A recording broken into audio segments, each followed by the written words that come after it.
quick background on this story. This takes place in the house I currently reside in. At this point in my life, I was in my earlier teens, and there was much pent-up negative energy in the household from constant fights with my family. This was the hardest point in time for my family to date, and I attribute our negativity to drawing in the activity, which has led me to share my experiences. At this point, I'd witnessed many shadow people and dark figures walking around my upstairs, but for some reason, I was the only one able to see them. However, my little brother was able to hear them, which gave me some peace of mind, knowing I wasn't losing my marbles. So besides seeing these shadow people walking around and hearing their footsteps in the hallway at night, things were considerably normal. One more note before I begin. That is a key element to this story. My closet has a panel in the ceiling which leads to the attic. This is the only entrance to the attic in our house. The activity stayed at that level until I began researching the paranormal. I had watched a few ghost hunter themed television shows, and it led me to draw conclusions about the activity I was experiencing on a day-to-day basis. I figured they were just restless spirits and decided to let them be and try not to interact. As conditions in my household worsened, the activity grew. The spirits began interacting with me at night, and I could hear noises outside my window and even on the roof. The sounds were like scratches and small taps, like an animal. Squirrels get on the roof all the time, and I figured it was something of that. After a while, the sound moved from on top of the roof to inside of the attic. Although mildly discomforting, I still led myself to believe it was an animal of sorts. The other experiences with the sounds led me to believe otherwise. One night, I awoke at around 2 a.m. to my bed shaking. I thought it was my mom or brother trying to wake me up, but when I looked around my room, nobody was there. My bed then jerked once, as if someone had pushed it with a quick, large force, which scared the living daylights out of me, and I quickly laid back down and pretended to be asleep. At another point in time, I heard footsteps come down the hallway from my parents' room, and a tapping on my door followed by the sound of the doorknob shaking gently. This made me uncomfortable because of seeing the shadow people. It made me think they were trying to get into my room to get me or something. On this particular night that the story takes place, I'd fallen asleep on my back. I've heard this can lead to nightmares and the likes, and since then have refused to fall asleep in that position. At around 2:40 a.m., I abruptly awoke. I checked my phone to note the time and was about to roll over and go back to sleep when I heard a scratching sound above me in the attic. By above me, I mean right above my bed where I was sleeping. Out of curiosity, I rapped on the wall 3 times with my knuckles. The scratching became instantly louder, and whatever was in there began pacing around. I got a shiver down my spine, and the mood of the room instantly changed. It was as if my room had grown darker, and I felt a very ominous feeling. My playful thoughts of messing with an animal were shattered by the worrying feeling growing in my gut. At this point, I heard thumping sounds over the panel in my closet. I tried to sit up in my bed to look, but it literally felt like a heavy person had laid on top of me. Feeling trapped, I tried to ignore the growing feeling of panic as I heard the ceiling panel in my closet slide out of place and drop and wooden beams creaking in my attic. I couldn't believe what I was hearing. I told myself it wasn't real, and I heard my clothes moving around in my closet, hangers clicking together, as if someone was climbing down out of the attic into my walk-in closet. To my horror, the doorknob began violently jerking left to right, and scratching sounds emanated from behind the door.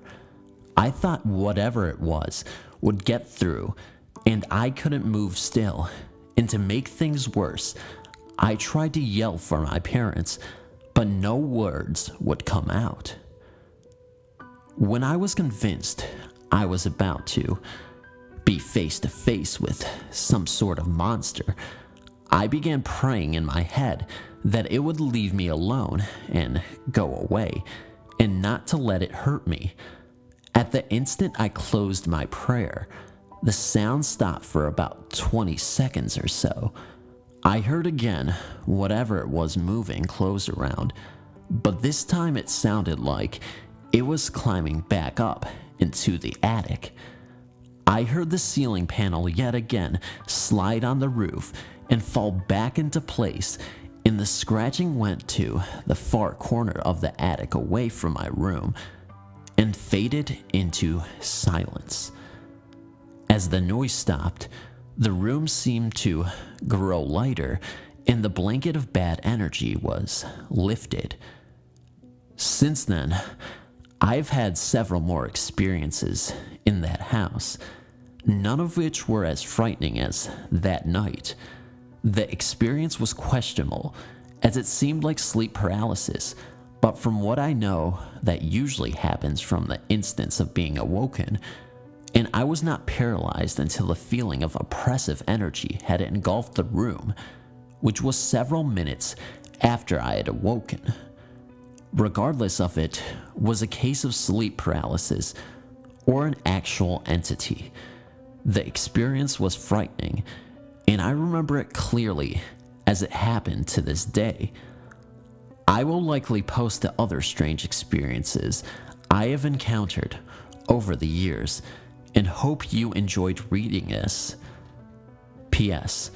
Since this event, I have cleansed my room, as well as inside my closet, right up to the attic, with sage, and have had no further experience in this particular area of the house. My parents do not like incense or the smell of a lit smudge stick, so I was only able to cleanse my room, leaving the rest of the house open to activity. And believe me, it lingers there still, especially in my parents' room.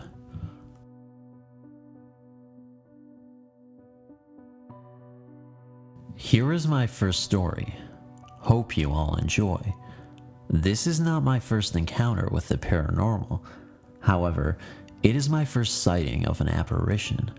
This story is true, and there are several witnesses that can attest to this happening who were present during what took place. Gold Camp Road is notorious in the Colorado Springs for two main reasons. Partying. It is an isolated and mostly unsupervised area, and as such is frequently used as a location for teenagers to drink, smoke pot, and blare music. Paranormal activity. There are many stories regarding the area, ranging from an infamous bus crash, which never actually happened, and apparitions, as well as mildly demonic or malevolent activity. There is a history of car crashes and murders, as well as people dropping off murdered bodies over the cliff into the Cheyenne Canyon area below. Taking this into consideration, many people come out of skeptical interest and curiosity of the unknown to see if the tales are true. It was a normal Friday night, and I was with my friend Jay. I'll call him that for the story, as I don't want to release his personal info on the web out of respect. We were bored out of our minds, and after the hookah we set up had died, we needed something to do. We wanted to go to a party, but realized we both lacked the hookups to get an address. so we thought of places we could come across to get together. Gold Camp was brought up, and soon after, I drove us up there. We came to a pull-off before one of the tunnels that overlooked the city and parked next to some cars that were loudly blasting music. Some college-age kids were drinking beers, smoking, and generally chilling, and we were quickly invited to join them. At a little after midnight, the music was turned down, and everyone was either in the cars or outside in a huddled group, talking about life and joking around. I was in the middle of a conversation when I heard what sounded like the faint clicking of metal chains and a sort of dragging sound. As it got louder, I decided to investigate the source. The sound grew louder near a sign by the edge of the road. As I peered over the edge, I took note that it was a cliff and would be impossible to get down without serious injury, so the fact that a sound was rising up was astonishing to me. My thoughts jumped to, who would be down there and how did they get there? And even more worryingly, did someone fall down there? Before I could say anything, a large and dark figure arose from the edge, a mere 10 feet away from me. It appeared to be a tall man, like 6'5", shrouded in a white tattered cloak or sheet and wrapped in chains. At first I thought it was a guy trying to scare us and prank us because I knew of the tales of the area, but one thing struck me as odd that made me keep a serious complexion. The man had no face. In addition to not having a face, I thought he was black at first, but soon realized his body was composed of what appeared to be a shadowy mist. He looked like someone had wrapped his body in a sheet and wrapped chains around it before throwing it down the hill and downwind. From this figure was a terrible stench like sweat and mild decay. I couldn't even believe my eyes. The figure began slowly trudging towards the road, dragging chains behind him, and each footstep making a loud thud, as if he was wearing boots. The group outside I had left to investigate went silent, and we all watched the apparition in fascination and bewilderment as it slowly walked along the road, not looking back. I made sure everyone else was seeing what I saw, and summoned the courage to follow the apparition with the intent to see if it was really what it appeared to be and not some guy dressed up being dramatic. He walked up slowly, but his strides were huge, so I had to walk quickly to keep up with his pace. I followed him for about 30 feet. When he finally stopped, he slowly turned towards the edge of the road with the cliff, but there were bushes and trees at this stretch of the road for about 10 feet before the edge. I loudly said, "Hello," trying to communicate with this strange man, and he took 2 steps into the bushes and disappeared into thin air in a cloud of mist. Just like that, gone. I walked back and told the others what I had seen, and they could hardly believe it. We all talked for another half hour about what we had seen before parting our ways. All in all, it was an interesting night, and despite the others' sobriety rendering them less credible, I was completely sober since I was driving and saw it as clear as day. I've yet to witness another apparition as clear and real as the one I saw that night, but it definitely got me further interested in the paranormal, and I will always remember the man with the chains. My only wish was that I could have learned more about the apparition and its story, but perhaps I'll see it again when I decide to go back up there.